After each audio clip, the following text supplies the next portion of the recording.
What is up, everybody? It is Alex from Heavy New York calling from the quarantine zone again, and this time we got Marina of Phantom Elite. Thank you so much for your time today. It's great to talk with you today. Thank you so much for having me. Yeah, it's so awesome to have you here. The brand new album Titanium, which is scheduled to come out on January 22nd. Do you just want to talk about like how the making of this album was in terms of like the songwriting and the recording and all that fun stuff? Yeah, well, it was fun, but it was also a lot of work, as usual. We were going through some, let's say, not so fun times with the band because I'm not sure if if some people know us and have been following us since our first album, Wasteland, they might have noticed that the lineup is completely different.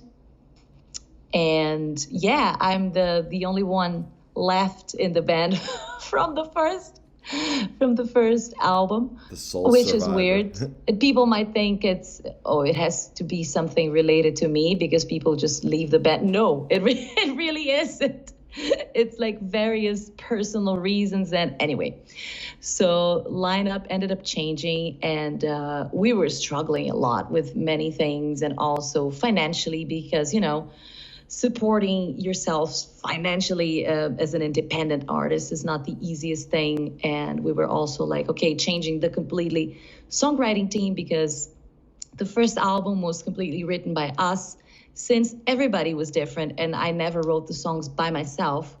It was again, okay, we got to understand each other musically. Let's see, what's the common ground? What can we create? And that took us a while, but damn, we were happy with the results.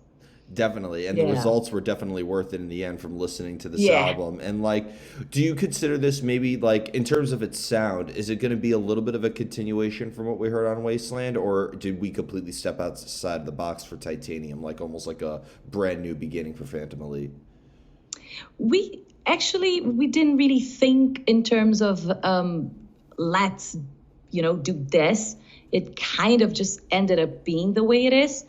And we just thought sometimes when we came up with something, for example, Diamonds and Dark, which is a song that has a little bit more of the symphonic elements, we were like, well, is this not maybe too symphonic for, like if we compare it to the other songs? And then we're like, no, you know what? It's kind of connecting to the older Phantom Elite. And then we have some proggy elements that connect more to Wasteland as well. It ended up being kind of a magical continuation, evolution of Wasteland, I would say. Mm-hmm. Yeah. And in terms of sound, I would say it's like way more modern. And the mixing is also better on this album. So it's an evolution, yeah. So, being that we have three singles out right now, The Race, Diamonds and Dark, and Deliverance, do you feel like that maybe almost serves as like a good representation of what Titanium is going to sound like, or is that just a quick little taste of it? I think it's a quick little taste of it. I think the other songs are also very surprising, and they're all different in their own way. Of course, you can have an idea of what the album is about. It's nothing like, that these three songs sound completely different than the rest of the album. No, it's pretty much what you're gonna get. But I think it's way more than what you expect if you only listen to these three songs. Yeah. Okay. And you mentioned before there was really no preconceived idea for the making of Titanium. It was kind of like a roll of the dice sort of scenario Yeah. for the songwriting. Yeah, exactly. Yeah. Yeah, it was just, experimenting and seeing what we could do that would embrace all of our strengths and our preferences and influences. Yeah. So it's fair to say that there was almost no rules for the making of it. Like there was a lot of flexibility to try new things and incorporate new elements that we may have not have heard on Wasteland before, right? Yeah, absolutely. I already think that Wasteland has some pretty crazy things going on because we are not a band that is commercially set out to, be a big hit or something. Of course, everybody wants their band to be successful. But I think the motto of Phantom Elite has always been, more of an experimental sort of thing. And I think with titanium, we found a good balance of experimenting things and keeping it like accessible enough. Let's say, let's say it like that. Yeah. But there were definitely no rules. Not like only sometimes we thought maybe this might be too much, so let's keep this super dissonant thing out of there. You never know. That one element is what may end up being the biggest hit you've ever had, right? That's always the scary Maybe. part. Yeah, exactly. Yeah. Now, being such a prolific artist, with your times with Exit Eden and, playing with Avantasia and Avant-Garde and all these different bands, is there maybe like a similar mind frame or a similar sort of method of creativity with all the projects that you're involved with? Or is it like a completely separate element altogether for every project? That is a very interesting question. I do think that since I come from a theater background, it's quite easy for me to adapt to different atmospheres and what is, demanded of me here or there. But yeah, they definitely have the same, everything that I do is actually because I want to do. I mean, I've done a lot because as a living artist, working artist, you need to do things that you sometimes don't stand behind 100% just because, it will give you money, right? I mean, that's what everybody needs to do as a working artist. But now I'm going more towards, towards not having to do that. I mean, if I get my money elsewhere, then I can be more selective about the things that I want to do. But so far, at least with in the metal scene, I've been pretty privileged that I really actually enjoyed everything that I've been part of so far. That's awesome. And but they are definitely completely different. Like Phantom Elite is, for example, my baby project that that I consider where I have more space to experiment and be myself, and we write the songs ourselves, and there is no rules. And with Exit Eden, it's something completely different. For example, it's something that the first album was something that came already from the producers, and then we just we're given things to sing, and then we needed to interpret it our own way, but the songs were all there. They were written already. They are cover songs. So it is something completely different.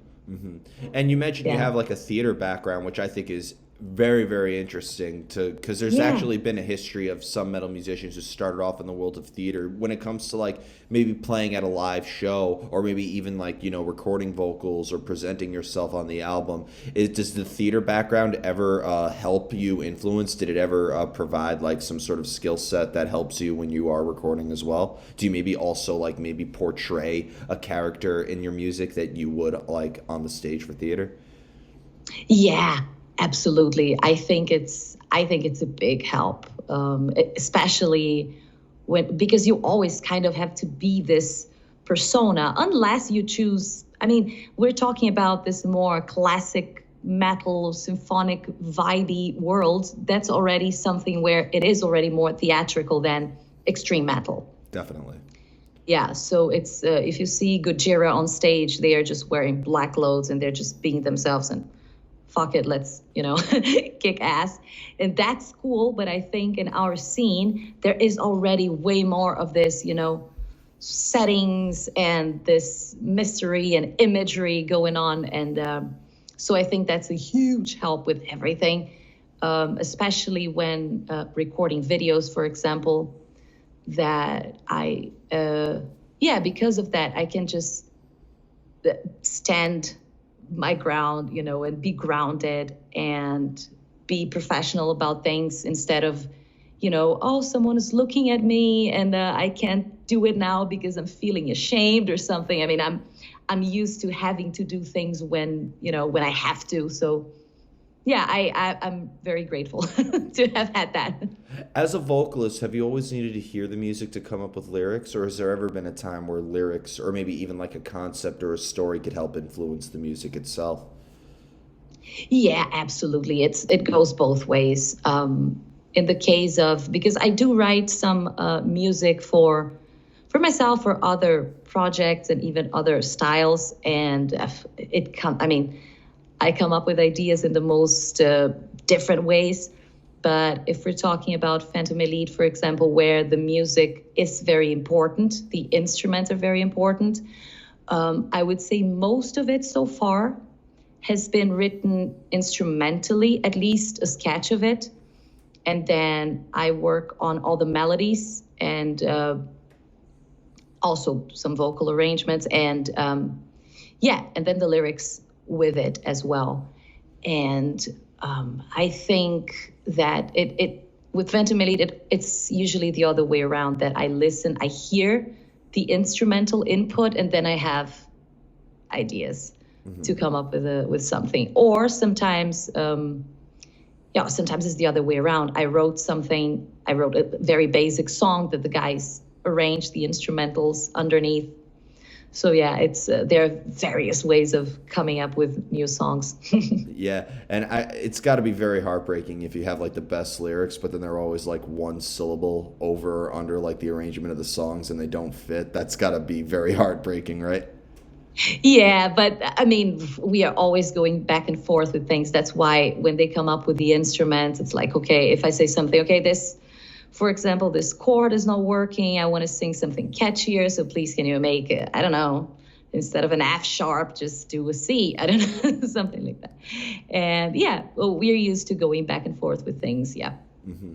And like, in order for like that inspiration to come, I mean, do ideas sort of like come out of nowhere sometimes, or have you always needed to be like, either in like a practice or a rehearsal space, or be in like your own studio in order for like ideas to come through? Do you need to like look for inspiration, or does inspiration sort of come to you?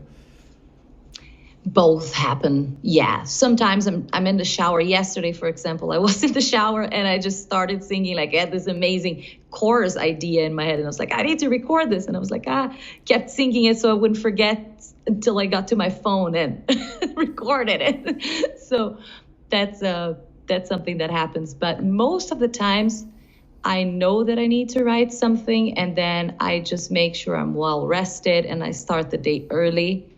I'm a very boring musician. I'm not really the rock and roll type. I don't get like, drugs and booze to inspire me or stuff like that. My time doing that is in the past. I'm done by now. Yeah. So I don't know what really it is. enjoy. I don't know what it is, but it's always the shower. Like every artist I've interviewed says that like the shower is always like they got to start making shower slash studios. Like make like waterproof microphones and waterproof like compressors, just so people could record in their shower. Yes, because it's just, I think your mind is at peace and you're just not doing anything. So at least me, I cannot not do anything. So when I'm showering, I need to think of something so my brain just starts having ideas. But most of the times I just like to sit in front of my computer in my studio, and maybe sometimes I listen to bands for inspiration. Sometimes I just start fiddling with my piano and something comes up, and yeah. Mm-hmm. And I'd imagine too that inspiration sometimes strikes at very inconvenient times as well, right? Yes, and they're usually the best ideas that just come up out of nowhere. Yep, and then you don't have a recording device on you or a pen and paper, and the idea just disappears as quick as it comes. Yeah, that's why I always have my phone with me.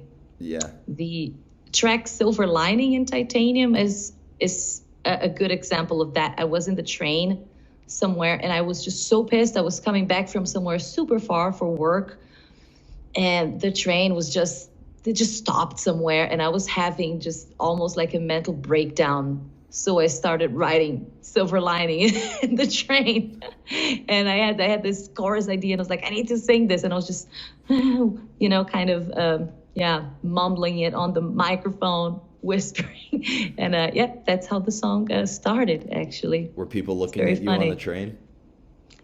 Yeah, they were looking. They were like, "What is she doing?" But I didn't care. Yeah. Yeah, you got to do what you got to do. Just always the excuse is, I'm an artist. They'll leave you alone after that. Just say I'm an artist. They'll leave you alone. It's like, oh, here we go again. Yeah, I'm not crazy. It's just my profession. Yeah. And like I've always thought that, with Titanium, when I first heard it, there was like many different like emotions that were perpetuated on this album. It's like a song like Worst Part of Me is very different from a song like Glass Crown, very different from a Yes. song like Silver Lining or Haven. Is it fair to say that like every song is almost like representative of an emotion that you were feeling at that time? I would say that the songs are representing emotions for sure. For sure. Yeah. And they are mostly in this album, they kind of have a theme in common, most of them. I wouldn't say like Glass Crown or Diamonds in Dark. It's a little bit, they are a bit of a story in itself, but like Silver Lining or Titanium or Bravado and Worst Part of Me. Worst Part of Me is a bit depressing, but mostly the songs are about, well, the album itself that we decided to name Titanium. I actually knew the name of the album before we even had the song Titanium in it, because we just had to, overcome so many obstacles to make this album happen. And we were just, so happy and proud that we were making it happen, and everything was working out. And we got a label deal and everything. So, yeah, everything, they are different, but they connect on the, let's say, the bottom line, which is, strength and resilience and going for it and just, overcoming things. So there is a positive message underneath all the depressing lyrics. Do you want the music, like, are you trying to maybe engage the listener into a certain emotion, or maybe trying to engage them in a certain story, or do you feel that Titanium could be open to interpretation? No, I think it could be open to interpretation, definitely, because it's really personal, and it's really about it's about human emotions, and people most definitely feel the same way at times, and so they can interpret it the way they see fit best for their own lives. Yeah. That's what I think. But it's like I said, it's very personal, and it's not really much of storytelling in this album. It's more. I also wanted it to be more transparent and more, really just more personal. Mm-hmm. So is it fair to say, like, I always like using this term, do you consider Titanium to almost be shuffle friendly? Like, could a listener maybe approach this album from many different angles, or do you recommend that a listener starts off with Conjure Reigns and ends with Eyes Wide Open? That's a nice order, but it is totally shuffle friendly. Mm-hmm. Yeah, you can just listen from whenever you want. But we do think that Eyes Wide Open is the positive outcome that, it could be the most uplifting song in the album. And so that's why we chose to put it in the end. Is it kind of like the Creed song, Eyes Wide Open? No, it's absolutely not. I had to bring that up once. I was like, do I mention this? I was like, fuck it. I got to mention that at least. Just mention it. Yeah, I thought of it as well. When I came up with this title, I was like, oh well. Yeah, say what you want, Metal Elitist. That's actually a great song. You watch that song be played live, and everybody has lighters up in the audience. That's true. Yeah. Yes. Those cheesy songs are usually very good, and that's why they worked, Yeah, absolutely. Like, it's a hit for a reason, you know what I mean? Yeah, exactly. Yeah. I'm a hit fan. I love all the cheesy hits of all times. Yeah. The only one I could go the rest of my life without hearing is Don't Stop Believing, because I hear that in just about every single restaurant I've gone into since I was alive. No, that's all right. I have that with Wonderwall. Oh, really? Oh, I can't stand it. Oh man, I remember I remember in high school that was the method of asking people out in high school. They would play that song. Oh my God. Yeah. And now that song's more about hate than it's about love to me. Yes, absolutely. I would say no. Yeah. If someone came to me with Wonderwall. Nope. Yeah, good. That's the new thing. I play Morbid Angel. That's what I do. But oh yeah. Never worked that well in high school, unfortunately. I wonder why. But anyway, and the final song I wanted to ask you is the most difficult question of the whole interview. Are you ready? Oh my God, is it a favorite question? It's my favorite question to ask because I stumble everybody with it. Okay, I think I'm ready. How do you know when a song is done? Oh yeah, that's a tricky one. I would say I just never know. Do people answer that they never know? Yep, you're officially, I think, the 115th answer who resorted to that one.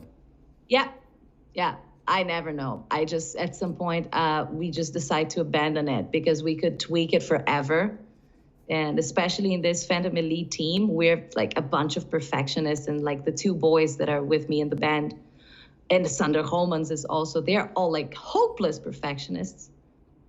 And yeah, for them, there's always a way of making it better.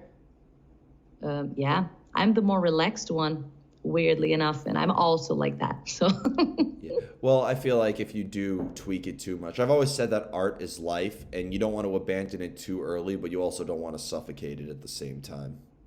it's beautiful. I'm gonna try to remember that. Oh, really? Thank you. Yeah, it's a good one. I appreciate that. I've been using that many times.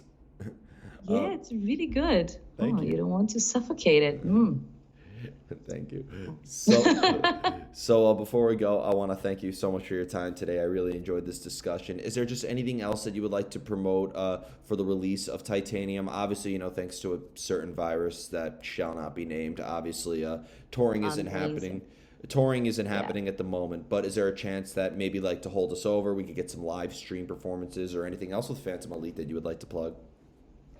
Well, to be honest, everything that we were planning has been shut down because of a second lockdown. So the only thing that we could pull off so far and have concretely planned, and it's already in the making, is another music video that's going to be released with the album on the 22nd Oh, awesome. for another one of the songs. If you would guess which song it is, which one would you guess? It's one of the singles, right? Yeah, it's going to be a next single. Okay, so it's either Deliverance or The Race, or no, wait, you released the music video for Deliverance already, right? Yeah, we released the music video for, like, lyric video for both of them, so it's a new single, a new song, The Race. a new one from Oh, it's a new single. album. It's a new single. Is it going to be Silver Lining? Because I totally have an image of just you on a train throwing a feat of rage. Oh, that would be amazing, but no, it isn't. And then Amanda with me just sitting next to me and singing. Hey, That you would may be awesome. you may have an idea for the next music video now. There's I'm going to keep that one. Yeah, there should Yeah. be plenty of room on the trains nowadays to film something. So, Yeah. Yeah. That will be it. but thank you. All right. Yeah, I'll take I'm gonna be surprised on the day of the release, but that You will, yes. And everybody will too, because no one is really expecting us to come up with another music video. yeah, and I don't think some people are expecting on how really great this album is. Like the world needs to hear it, so I'm excited Thank to you. see the look on people's faces when they discover this. But thank you so much, Marina. Oh, Everybody, thank you. we're here with Marina of Phantom Elite, Titanium, coming out via Frontiers on January 22nd. This is Alex from Heavy New York, and we will see you next time.